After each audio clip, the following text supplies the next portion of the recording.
Diz assim a palavra de Deus, conforme registrada na segunda carta de Pedro, capítulo 3, a partir do versículo 10.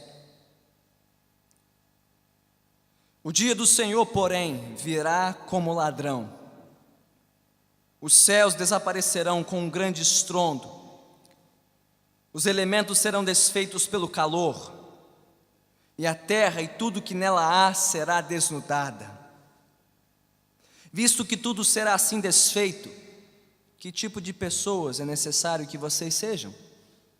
Vivam de maneira santa e piedosa, esperando o dia de Deus e apressando a sua vinda. Naquele dia os céus serão desfeitos pelo fogo e os elementos se derreterão pelo calor. Todavia, de acordo com a sua promessa, esperamos novos céus e nova terra, onde habita a justiça.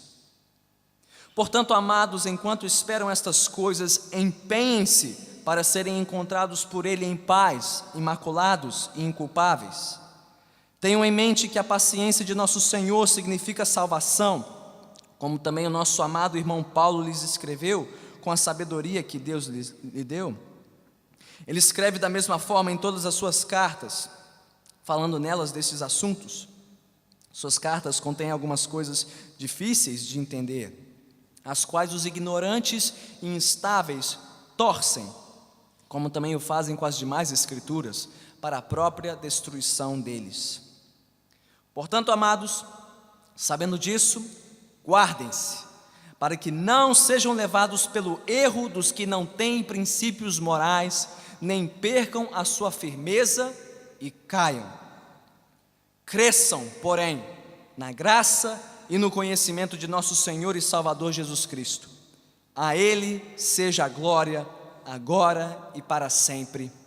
Amém e amém. Vamos orar.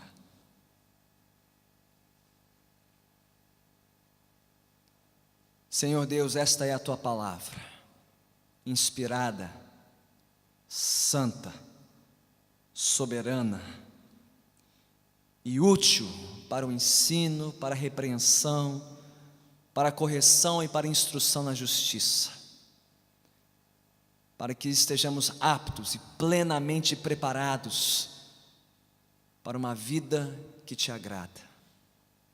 Ó Senhor, age por intermédio da Tua palavra e do Teu Espírito nesta noite, nos confrontando, nos desafiando e nos despertando, Senhor, para vivermos vidas mais empenhadas na jornada cristã.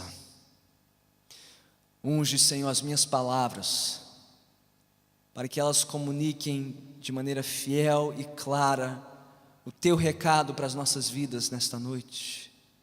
Glorifica-te a Ti mesmo, Senhor, e edifica a Tua igreja, vida por vida neste lugar, pelo poder infalível e soberano das Sagradas Escrituras. Nós assim Te suplicamos, para a Tua glória, em nome de Cristo Jesus. Que todos digam amém. Amém. Podemos sentar.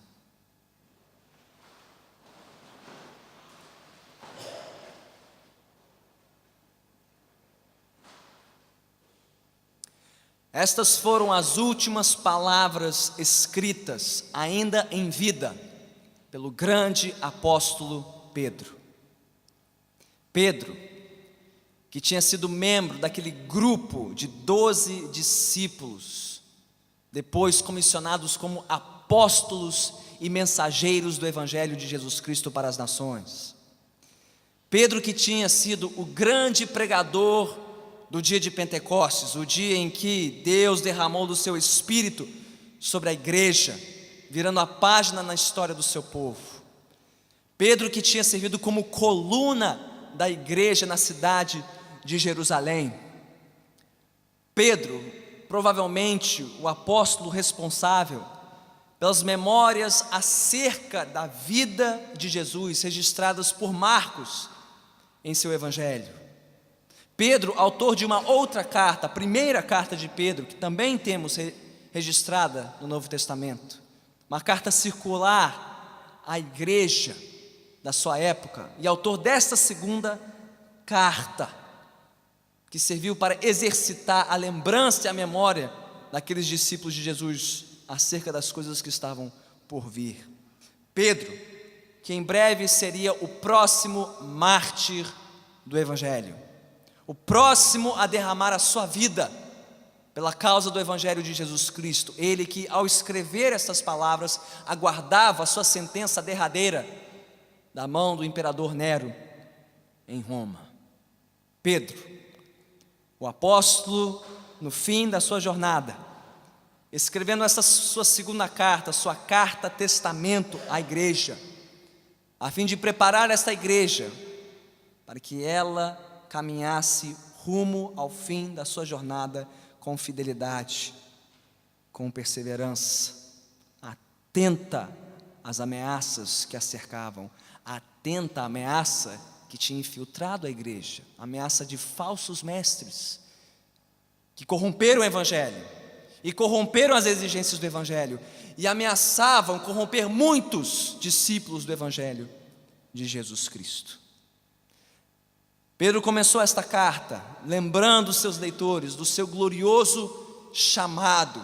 Deus nos chamou em Cristo Jesus para sermos santos e piedosos, nos chamou para a sua própria glória e virtude, nos fez seus filhos para nos empenharmos como discípulos de Cristo nesta vida. Pedro nos lembrou também no capítulo 1 que, acima de tudo, ele nos deu as Sagradas Escrituras, a palavra de Deus, como uma candeia, uma luz em meio às trevas, a nossa referência mais segura nesta jornada, a nossa bússola, por assim dizer, que nos direciona neste mundo tão confuso, tão perverso. Pedro nos diz que devemos atentar para esta palavra, nesta jornada, para que possamos chegar até o fim desta caminhada. E então Pedro encerra esta carta com as suas últimas exortações, todas elas semelhantes entre si, embora ele use palavras diferentes para descrever a mesma coisa. Aqui no capítulo 3, se você fechou a sua Bíblia, abra novamente, volte sua atenção para 2 Pedro 3. O apóstolo Pedro conclui a sua carta com uma sequência de exortações finais, uma despedida em série, com esse chamado para que o povo de Deus se empenhe na vida cristã. Ele diz, no final do versículo 11 e no início do versículo 12, vivam de maneira santa e piedosa, esperando o dia de Deus e apressando a sua vinda. No versículo 14, mais uma exortação: portanto, amados, enquanto esperam estas coisas, empenhem-se para serem encontrados por Ele em paz, imaculados e inculpáveis. E no fim, versículo 18, uma última exortação: cresçam, porém, na graça e no conhecimento de nosso Senhor e Salvador Jesus Cristo. Pedro, como um bom promotor faz, na sua última fala, no encerramento de um julgamento, delineando seus últimos argumentos, seus últimos apelos ao júri, Pedro também, assim como um promotor do Evangelho, faz seu último apelo à igreja, dizendo: vivam de maneira santa e piedosa, empenhem-se como cristãos, cresçam na graça e no conhecimento de Cristo. A força das suas exortações não poderia ser maior, o seu apelo não poderia ter sido mais contundente. Assim como ele começou a carta, ele termina dizendo: empenhe-se, empenhe-se, empenhe-se. Mas ele faz isso de 3 ângulos diferentes. Ele nos dá, creio eu, 3 outras razões para nos empenharmos, além daquelas que ele já nos deu ao longo desta carta. Primeiro, ele diz que devemos nos empenhar na vida cristã. Por quê? Porque é certo que Cristo voltará. Ele mostra isso nos versículos 10 a 13 do capítulo 3. Porque Cristo voltará, devemos nos empenhar. Segundo, a demora da volta de Cristo também deve fazer com que nos empenhemos. Isso parece não fazer sentido.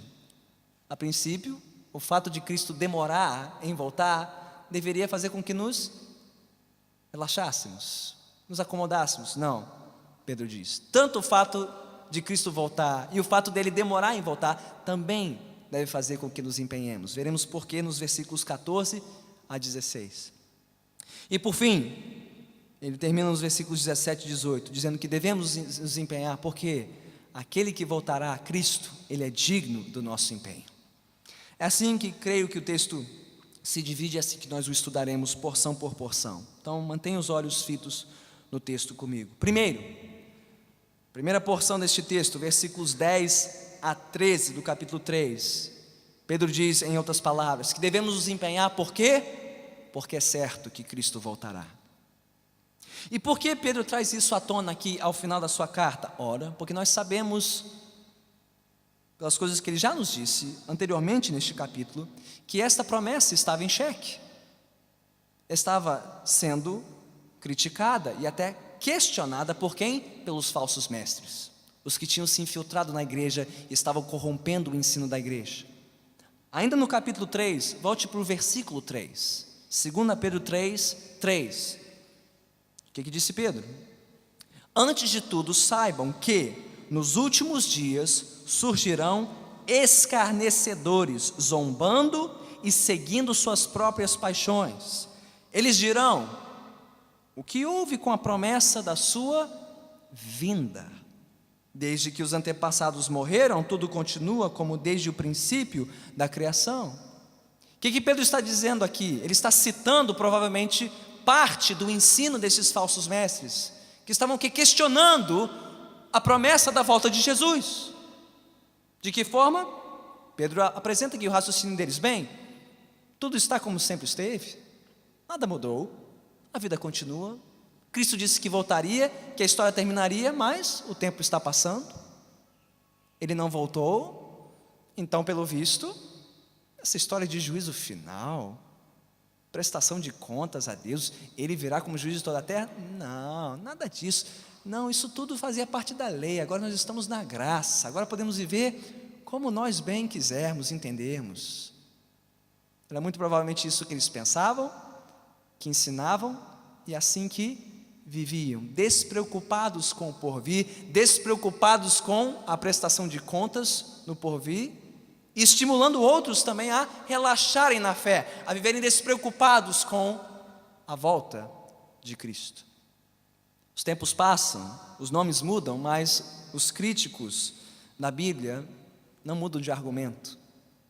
Se você está familiarizado com algum pensamento crítico sobre a Bíblia, você ouvirá de pensadores naturalistas: não, essa história de ressurreição, milagres, isso é coisa do passado, isso são mitos inventados pelos apóstolos. Não, nós somos pessoas entendidas, instruídas, não acreditamos nessas coisas, milagres, ressurreição, volta de Jesus.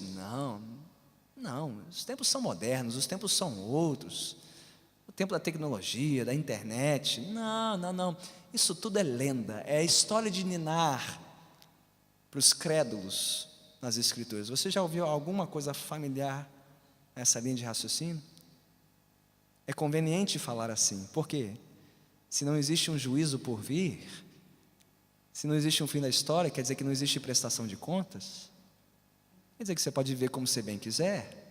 Viva para esta vida, viva para este dia, e o amanhã, sabe-se lá o que será o amanhã. É assim que estes pensam e falam ainda hoje, é assim que os falsos mestres pensavam e ensinavam no fim da vida de Pedro. Então o que ele diz no versículo 10? Contrariando os falsos mestres, indo na contramão do seu ensino. Pelo contrário, Jesus certamente voltará. O que ele diz no versículo 10? O dia do Senhor, porém, virá. Ele vem. Jesus voltará. Diga comigo: Jesus voltará. Ele veio e ele voltará. Ele prometeu, ele cumprirá. Por mais que a sua volta tarde e demore, ele não deixará de vir. Pedro é categórico aqui, lembrando da certeza da promessa, e ele usa uma expressão muito peculiar. Ele chama o dia da volta de Cristo de o dia do Senhor. Ora, um leitor atento do Antigo Testamento identificaria essa frase logo, porque Dia do Senhor era uma expressão favorita dos profetas do Antigo Testamento para descrever o quê? O fim da história. O dia em que o próprio Senhor Deus viria à terra para encerrar a história, para julgar os povos e para salvar o seu povo. Pedro está dizendo que este dia, marcado por Deus e prometido por Deus, profetizado desde o Antigo Testamento, ele certamente viria. Ele já nos disse que nós temos maior razão para crer neste dia. Por quê? Porque o Rei já veio. Cristo já veio uma vez, não em glória, mas em humildade. Não triunfante, mas sofredor. Mas o crucificado ressuscitou. Foi declarado rei por Deus perante todos, e ele mesmo disse, e como ele foi, ele voltaria. Meus irmãos e irmãs, se os atletas olímpicos tiveram os seus dias de glória, e que final de semana, hein? Fechando as Olimpíadas com chave de ouro, né? Os nossos meninos de ouro, tendo os seus dias de glória, passa. Mas quando o dia do Senhor chegar, este dia não passará. E todos o verão, e todos reconhecerão que somente a Ele pertence toda honra, toda glória e todo louvor. Todo joelho se dobrará e toda língua confessará a glória do Rei Jesus Cristo. Este dia vem, certamente vem, diz Pedro, mas tão certo quanto a vinda de Cristo é a imprevisibilidade do dia. O que ele diz ainda no versículo 10? O dia do Senhor, porém, virá como o quê? Um ladrão. E como vem o ladrão? Anunciando, com aviso prévio, ora, prepare-se, porque no sábado à noite, no horário tal, eu vou bater a sua porta. Não, vem sem anúncio, sem aviso, repentinamente. Cristo vem, certamente virá, mas virá como ladrão. De onde Pedro tirou essa ideia? Foi o próprio Senhor Jesus quem o avisou. Se você quiser abrir ou apenas anotar, Mateus capítulo 24, versículos 36 a 39, Jesus assim advertiu os seus discípulos em Mateus 24, 36 a 39. Quanto ao dia e a hora, ninguém sabe, nem os anjos dos céus, nem o Filho, senão somente o Pai. Como foi nos dias de Noé, assim também será na vinda do Filho do Homem.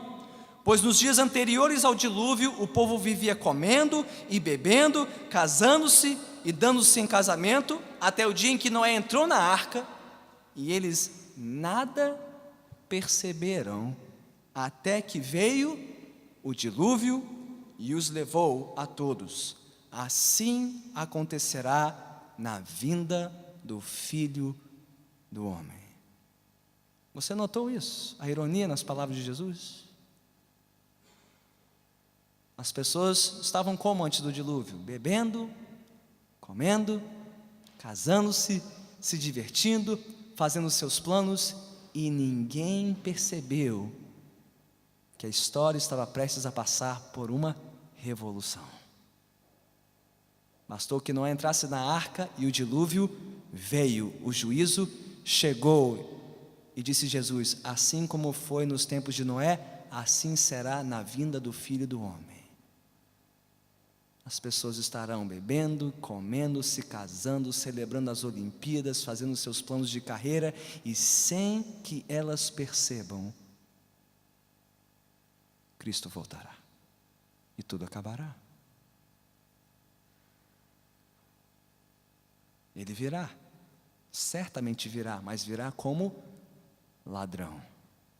Será repentino, será imprevisível, por mais que ainda existam pessoas tentando agendar a volta de Jesus. Já notou isso? Ele disse que ninguém saberia o dia e a hora. E o que muitos ainda fazem? Querem saber exatamente o dia e a hora. E não faltam candidatos na história, né, fracassados em saber exatamente o dia e a hora. Ele disse que ninguém saberia. E tem gente teimando em saber mais do que Jesus. E mais do que os santos anjos. Sobre o dia e a hora da sua volta. E é por isso mesmo que devemos aguardar com maior tremor e tremor. Porque ninguém sabe o dia e a hora. Pode ser antes deste culto terminar, pode ser antes da semana terminar, pode ser antes da sua vida terminar ou não, e é por isso mesmo que devemos aguardar este dia com maior temor e tremor, porque ninguém sabe o dia nem a hora. Virá como ladrão, mas não virá sem anúncio. Deus avisou que viria como ladrão. Cristo avisou que deveríamos nos preparar. Então ouçamos a palavra, ou ao menos ouçamos a história. Lembremos dos tempos de Noé. Ou se os tempos de Noé são muito distantes e remotos, quantos já ouviram falar de Pompeia, a cidade aos pés do Monte Vesúvio, no início da Era Moderna? Quantos já ouviram falar em Pompeia?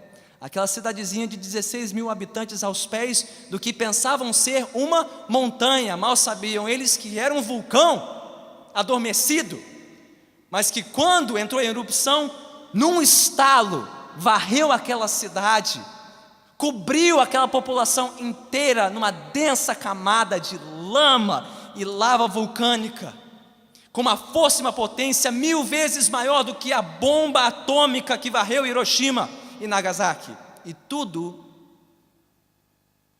sobre um povo que achava que estava aos pés de uma montanha estável. Assim este mundo aos pés de Deus, achando que tudo acontecerá como sempre aconteceu e nada mudará, mas antes que percebam, Ele virá e tudo acabará, e será um fim mais arrasador do que a da cidade de Pompeia, aos pés de Vesúvio. É o que Pedro diz.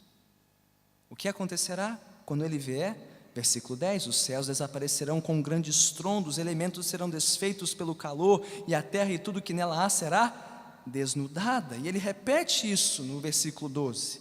Naquele dia os céus serão desfeitos pelo fogo, e os elementos se derreterão pelo calor. O dia do Senhor será um dia arrasador para esta criação, e por conseguinte, arrasador para todos que viveram somente para este mundo, somente para esta vida, porque este mundo passará. E se você está vivendo a sua vida para este mundo, saiba, isso também passará. Tudo que se vê, tudo que se toca, passará. E talvez passe até antes do fim do mundo.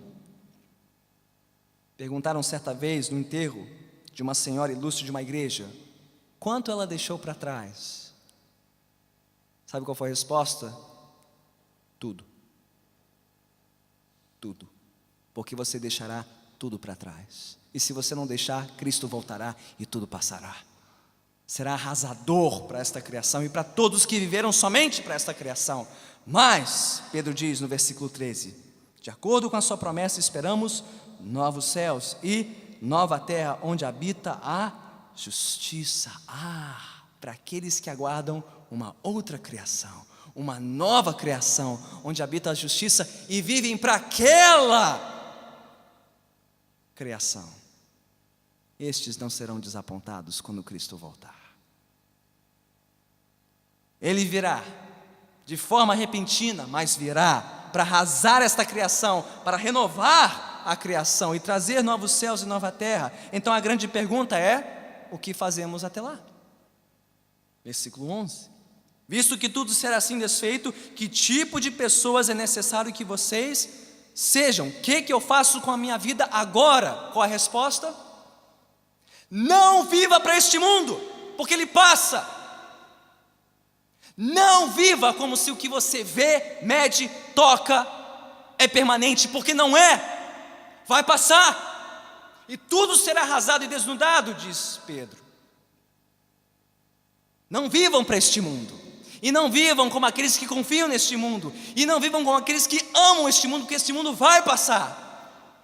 Vivam de maneira santa e piedosa, como habitantes de um mundo que está por vir, novos céus e nova terra, onde habitam a justiça. Vivam como aqueles que aguardam a outra cidade, a nova Jerusalém, a glória do porvir. Vivam desta maneira, de maneira santa e piedosa, não como cidadãos deste mundo, mas como cidadãos do reino que está por vir. E Pedro diz mais no início do versículo 12: vivam de maneira santa e piedosa, como? Esperando o dia de Deus e apressando a sua vinda. O que isso quer dizer? Será que significa que nós podemos de alguma forma acelerar a história? Antecipar a volta de Jesus? Creio que não. Creio que o que Pedro está enfatizando aqui não é o que nós podemos fazer em relação à volta de Jesus, ou como nós podemos influenciar a volta de Cristo, mas sim como a volta de Cristo deve influenciar a nossa vida.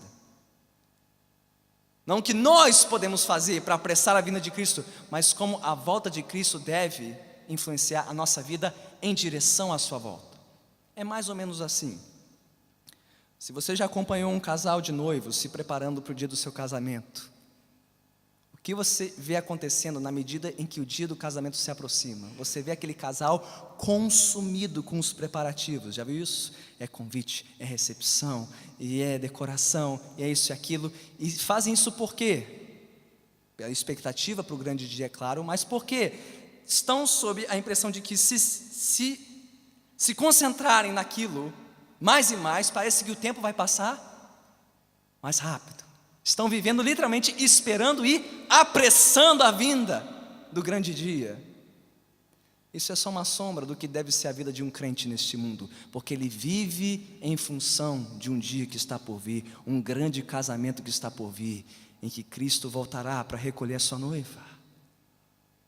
Vivam de maneira santa e piedosa, esperando e apressando a sua vinda.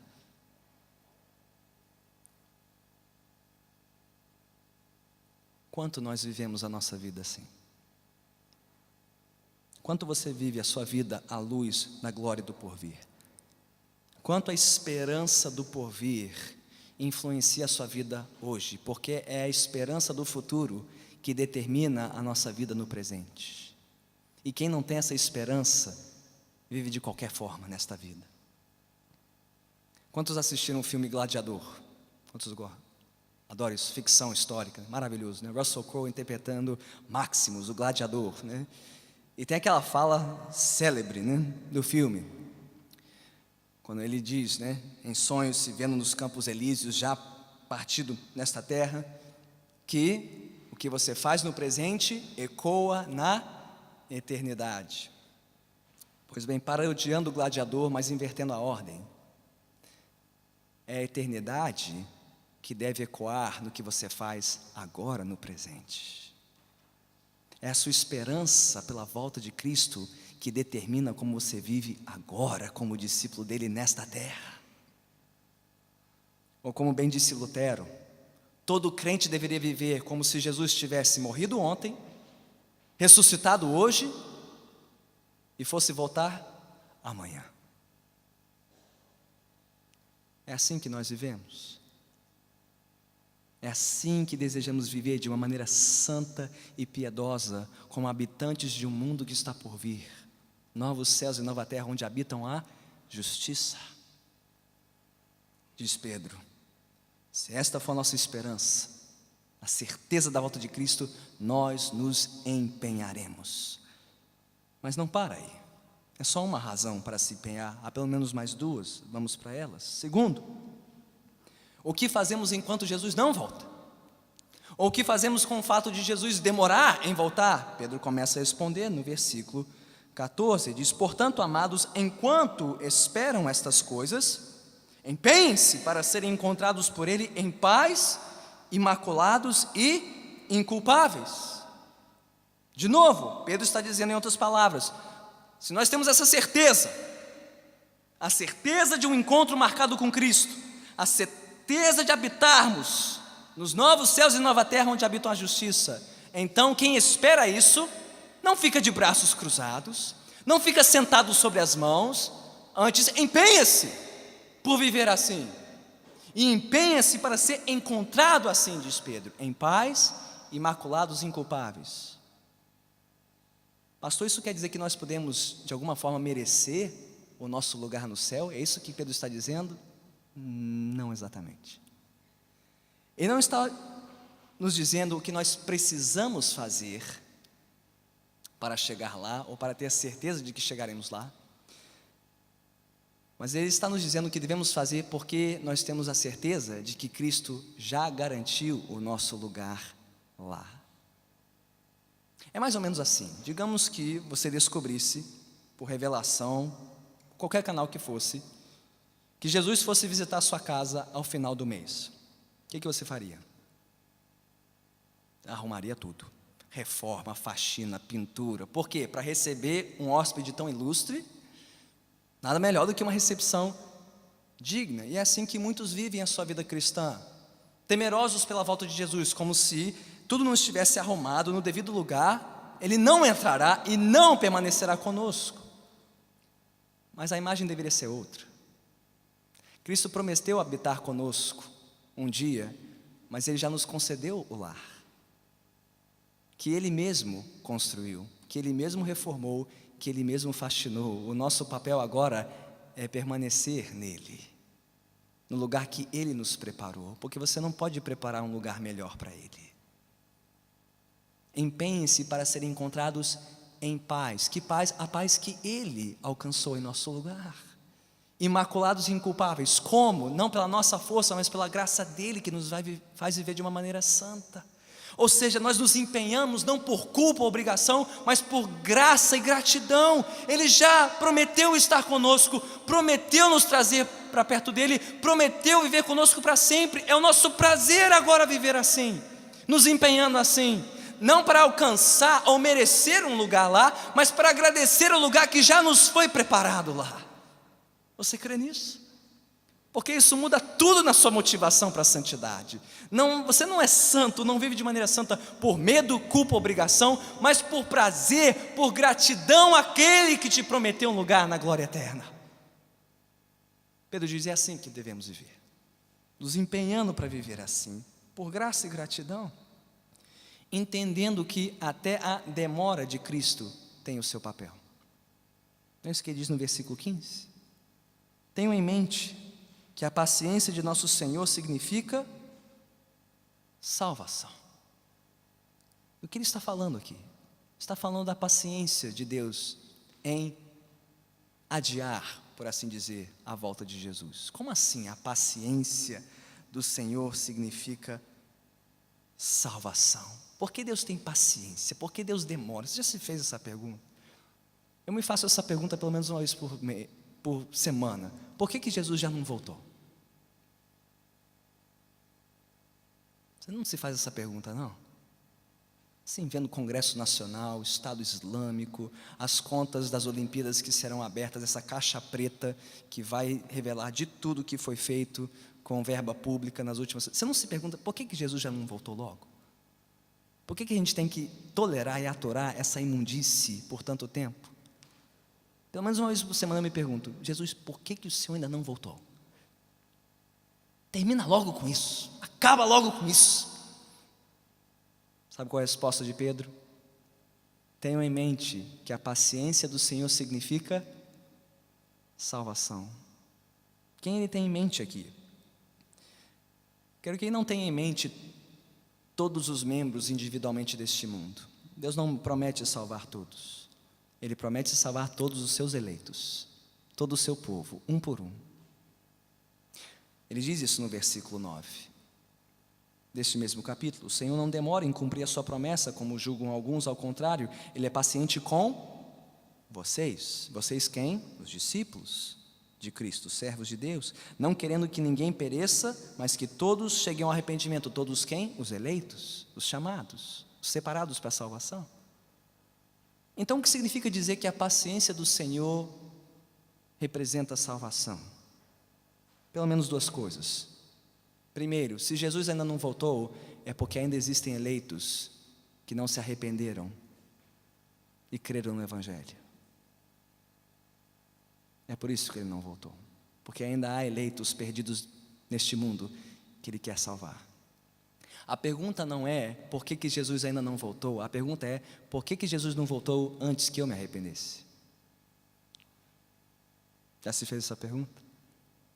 Por que Ele esperou até que eu me arrependesse? Por que Ele esperou até que você se arrependesse? Porque pela graça de Deus Ele nos separou para a salvação. É pelo menos um sentido em que a paciência do Senhor representa a salvação, mas há um segundo sentido. Não só o sentido dos eleitos que ainda crerão, mas até mesmo a confirmação dos eleitos que já creram. Porque é a espera pela volta de Jesus que confirmará se você é um eleito ou não. Porque quem é eleito espera. Quem não é eleito não espera. Quem sabe que Jesus vai voltar, espera o tempo que for necessário até que Ele volte. Quem não é eleito, não espera. Vai viver a sua vida no mundo. Vai fazer outra coisa com a sua vida. E Pedro diz que é exatamente isso que Paulo ensina em todas as suas cartas. E é verdade, você poderia examinar carta por carta de Paulo e descobrir isso. Ele mostra como a esperança do porvir põe à prova o coração de quem realmente é chamado para a salvação. Um exemplo apenas, Romanos 8, pode anotar. Romanos 8, 22 a 25 diz: sabemos que toda a natureza criada geme até agora como em dores de parto, e não só isso, mas nós mesmos que temos os primeiros frutos do Espírito, gememos interiormente, esperando ansiosamente nossa adoção como filhos, a redenção do nosso corpo, pois nessa esperança fomos salvos. Mas esperança que se vê não é esperança. Quem espera por aquilo que está vendo? Mas se esperamos o que ainda não vemos, aguardamo-lo pacientemente.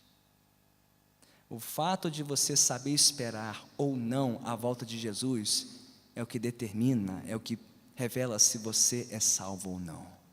Porque quem é salvo espera o tempo que for necessário. Quem não é, vai viver a sua vida. Vai procurar a sua vida no mundo. Então a demora de Cristo não é demora coisa alguma. O fato de Cristo demorar representa, primeiro, uma oportunidade para a salvação dos eleitos que ainda não se arrependeram.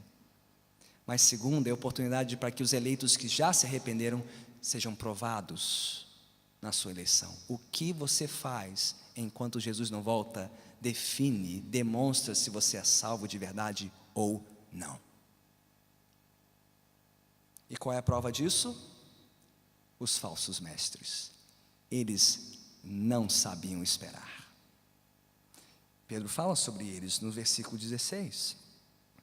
Diz que Paulo escreve da mesma forma em todas as suas cartas, falando nelas destes assuntos. Suas cartas contêm algumas coisas difíceis de entender, as quais os ignorantes e instáveis torcem, como também o fazem com as demais escrituras, para a própria destruição deles. De quem ele está falando? Os falsos mestres. Que fazem o quê? Torcem as escrituras. Ensinam que pelo fato de Deus demorar em enviar seu Filho, pelo fato de Deus ter paciência conosco, nós podemos viver da maneira que nós bem quisermos. E por que eles ensinam isso? Pedro diz, porque são ignorantes e instáveis, não entendem a palavra, não conhecem a palavra e não querem conhecer a palavra. É um problema de cabeça oca e coração duro. São ignorantes e instáveis, fazem o que querem com a Bíblia para a sua própria destruição, para deles e todos que seguem os seus caminhos, diz Pedro.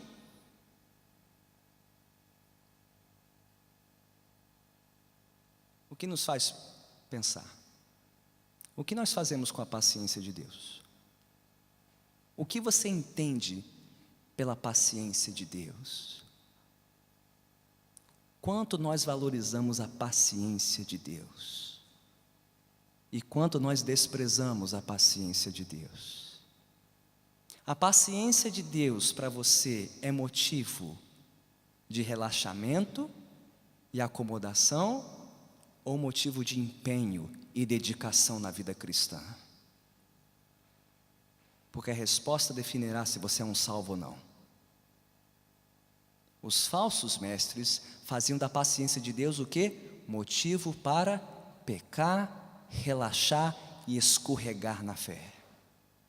Mas Pedro diz, não, para um salvo, a paciência de Deus é motivo de quê? Empenho. Deus está botando à prova a minha fé, para saber se eu sei esperar ou não. Enquanto esperamos essas coisas, empenho empenhem-se para serem encontrados em paz, imaculados e inculpáveis. Quanto você valoriza ou não a paciência de Deus? Eu presenciei uma cena recentemente no supermercado, estava saindo do caixa eletrônico, passou um senhor, abordou uma senhora que estava na minha frente na fila, evidentemente 2 católicos de uma mesma paróquia. O senhor disse: ô fulana, faltou a missa ontem? Ela respondeu: sabe como é, dormi demais. Mas Deus perdoa. Os 2 sorriram, se abraçaram e seguiram seu caminho. Eu não conto essa história para implicar com os católicos, porque poderiam ter sido 2 evangélicos, tendo a mesma conversa. E aí fulano, faltou o culto? Sabe como é que é? Dormi demais. Mas Deus perdoa. O que você faz com a paciência de Deus? O que fazemos com a benevolência de Deus? Com a misericórdia de Deus? Usamos como pretexto para pecar? Para relaxar e se acomodar na fé? Ou entendemos que a paciência do Senhor representa salvação? Para quem? Não para os que relaxam, mas para os que se empenham. Não desdenhe da paciência de Deus. Não abuse da paciência de Deus. Cristo voltará, empenhe-se. E mesmo que ele demore, empenhe-se. Por fim, diz Pedro, empenhe-se, empenhe-se, porque Cristo é digno do nosso empenho. Ele termina assim em versículos 17 e 18. Portanto, amados, sabendo disso, guardem-se para que não sejam levados pelo erro dos que não têm princípios morais, nem percam a sua firmeza e caiam. Pedro termina primeiro com uma advertência. Contra quem? De novo, os falsos mestres, os que torcem as Escrituras, os que abusam da paciência de Deus. Pedro diz: esses homens são sedutores. Eles têm lábia, eles têm carisma, eles têm fã-clube, eles arrastam multidões. Guardem-se para que vocês não sejam os próximos seguidores deles. Porque a falsidade na igreja pode ser tão sedutora, tão encantadora, tão carismática, tão simpática, que é capaz de arrastar até o crente mais fervoroso. Então Pedro diz: guarde-se para que você não seja o próximo. Guarde-se para que você não seja o próximo a ser levado pela lábia destes homens maus. Assim como o banhista mais precavido pode ser arrastado pela correnteza que o arrasta, que faz com que ele perca a sua firmeza no chão do mar, até o crente mais experimentado, se não vigiar, pode ser arrastado pela multidão que caminha pelo caminho largo que conduz à destruição. E são muitos que trilham este caminho, disse Jesus, mas são poucos os que trilham um caminho estreito que conduz à vida eterna. Guardem-se daqueles que não têm princípios morais, são ignorantes, são instáveis, não têm juízo, não têm temor de Deus, estão caminhando como manada para o abate. Não seja o próximo. Guardem-se. Como vamos nos guardar? Pedro diz no versículo 18: vá na contramão de tudo isso. Não relaxe, não se acomode, não tenha pena de si, não faça carinho no seu pecado, cresça na graça e no conhecimento de Jesus Cristo, Senhor e Salvador. Avance na fé, não fique sentado de braços cruzados, cresça na fé. É a única certeza que você tem de que não seguirá a manada para o abate. É crescendo, indo na contramão de toda essa imundície que invadiu a igreja, diz Pedro.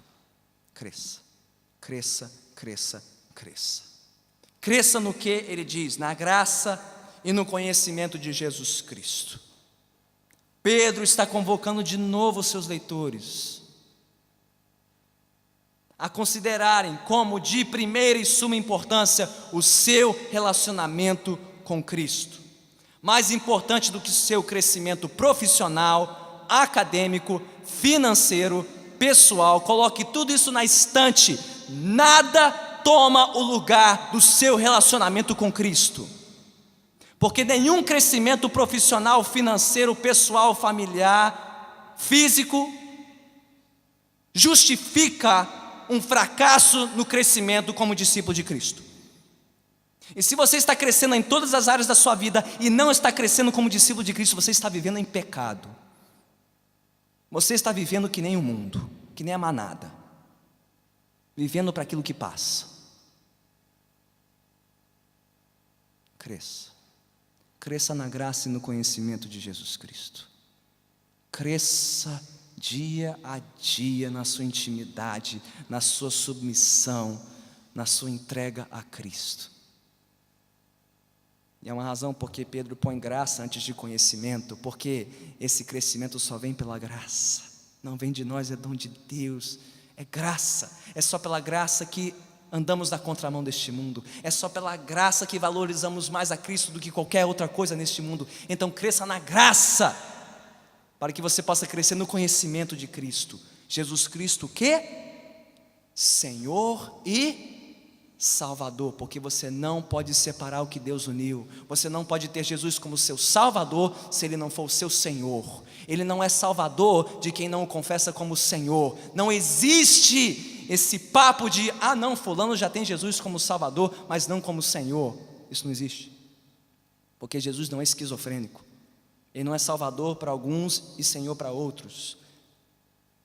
Ele é uma coisa só para aqueles que o confessam, Senhor e Salvador. Cresçam na graça e no conhecimento de Jesus, Senhor e Salvador, Rei, Mestre, dono da sua vida, que te criou para a glória dEle, que te comprou por alto preço, que te fez propriedade dEle. Cresça na graça e no conhecimento do seu Rei, do seu Senhor, do seu Redentor e Salvador Jesus.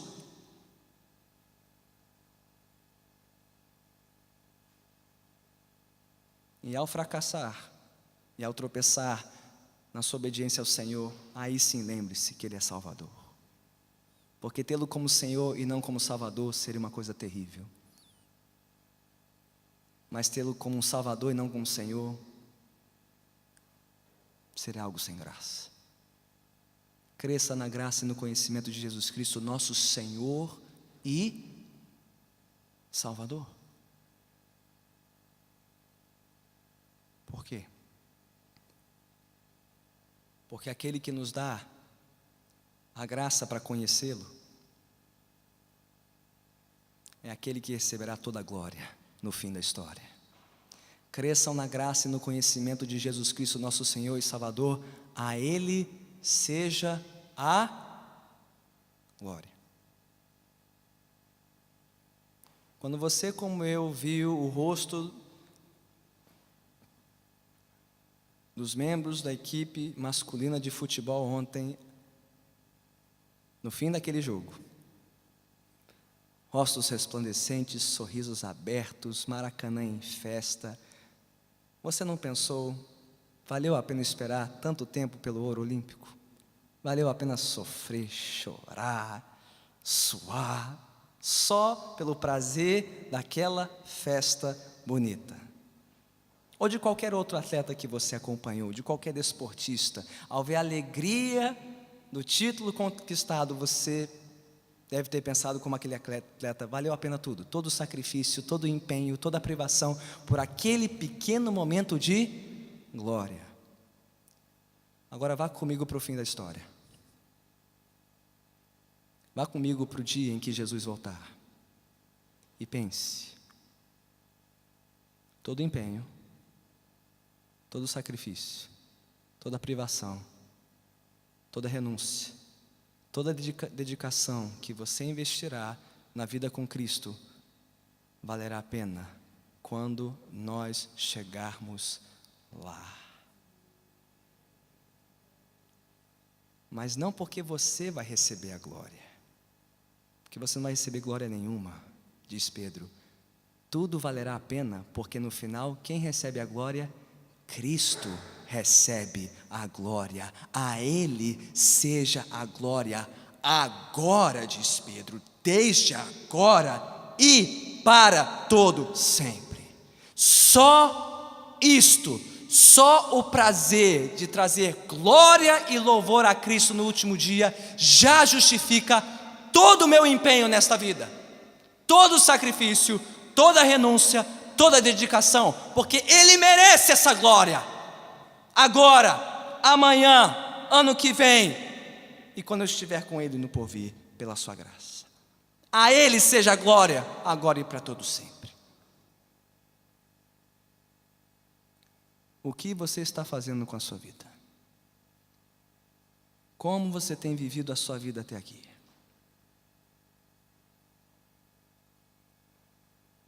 O que você está fazendo com a sua vida agora? E o que você fará com a sua vida a partir de agora? Se você não está vivendo a sua vida para a glória de Jesus Cristo, Senhor e Salvador, se você não tem se empenhado inteiramente para viver para a glória dEle, se você tem vivido para as glórias passageiras deste mundo passageiro, colocando em segundo, terceiro, quarto, quinto lugar o seu relacionamento com Cristo, para crescer em todas as outras áreas da sua vida, menos na sua submissão a Cristo, a palavra de Deus te diz nessa noite: arrependa-se dos seus pecados. Arrependa-se da sua arrogância de pensar que existe algo mais importante na vida do que viver para a glória de Jesus. Arrependa-se de achar que existe glória maior que essa. Porque nenhum ouro olímpico chega aos pés da glória de Cristo.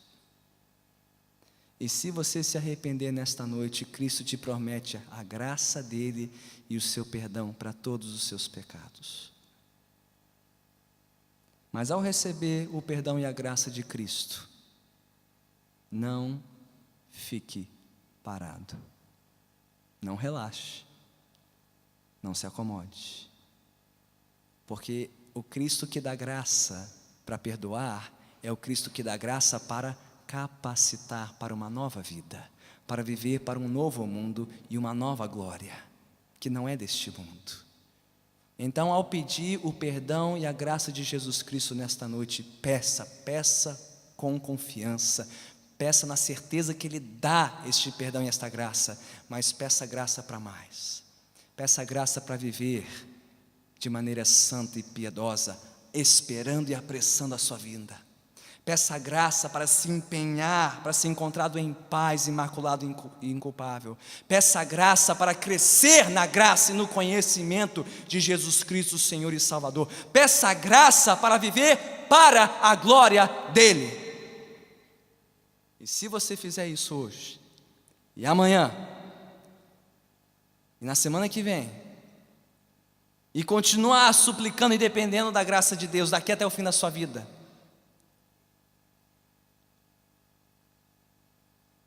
no dia em que Cristo voltar, no dia em que sua glória encher a terra como as águas cobrem o mar, você também estará lá, louvando as glórias de Cristo, seu Salvador e o seu Senhor.